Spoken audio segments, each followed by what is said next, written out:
Hello and welcome to Horseshoe Master How-To Videos. This is clip number 6 and we'll be working with printing round robin cards in this video. Okay, we've got Horseshoe Master open now, so let's talk a little about the printer setup and what you should do to your printer. First of all, you should have your printer set up and do that prior to the tournament, before coming to the tournament. First of all, you want to make sure that your printer that you're using is compatible with Horseshoe Master, that it will work with Horseshoe Master. Then you want to make sure that you have ink in your printer and all your cords that it takes to operate your printer. Make sure that you have the right printer defaulted on your computer if you have more than one printer installed to your computer. And then you want to go to set up your specs as how you want to print your round robin cards. So let's go here to setup and let's go to settings. Okay, and all we're interested in here is how the print round robin cards. All these other options here, is some of them are for the world tournament and some of them are for other things, but we want just interested in the print option. So let's go here to number 3 where it says round robin card styles. 1 equals card. So this means that if you put a 1 over here where I've got the 2, that means it'll print a round robin card on an index card.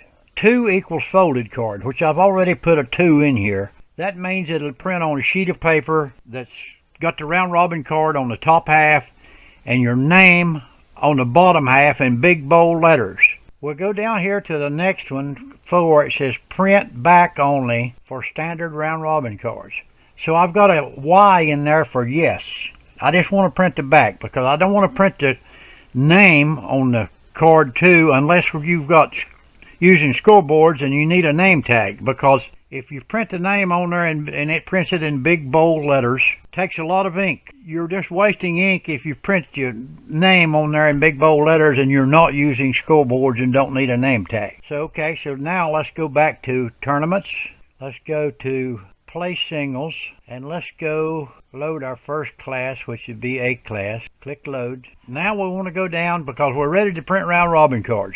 We want to go down to round robin cards folder tab here. Click on that and it brings up another portion of the screen here, which has got games 1 through 5, and this is what you're telling it to print right here. Games 1 through 5, all players. But what you want to do is click on this little arrow here and choose one name, and you want to tell it to print. And so what that's going to do, that's going to print 1 round robin card instead of printing all 5. And the reason you want to do that is to make sure, double check that it's printing right and that you got your courts correct and everything, because I've made this mistake more than anything else in printing round robin cards, is tell it to print and I have one of the courts wrong.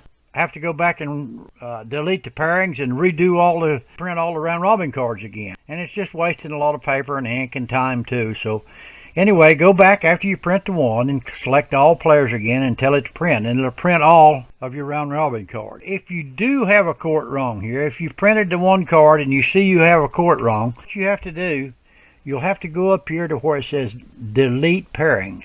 Click on delete pairings and it says confirm delete. So click on yes. Alright, now we want to go load, because you've deleted the pairings in Class A. So we want to go load Class A again. We're going to tell it to load, and we're going to tell it to courts 1 and courts 2, and we're going to click to buy, and we're going to create pairings. So we've created the pairings again. So now we're back and we'll check the courts and we got them right this time. So we'll just go print round robins, and so that should start spitting round robin cards out of your printer there. So now let's go load B class, load B class. Now you don't have to go through all this double checking that I did here on A class, so just go to print and you print your round robin cards for B, and so just continue that through class till you get them all printed. With that, we hope you've learned something about printing your round robin cards and setting up your printer. So that's about all for this session, and we'd like to wish you a good day.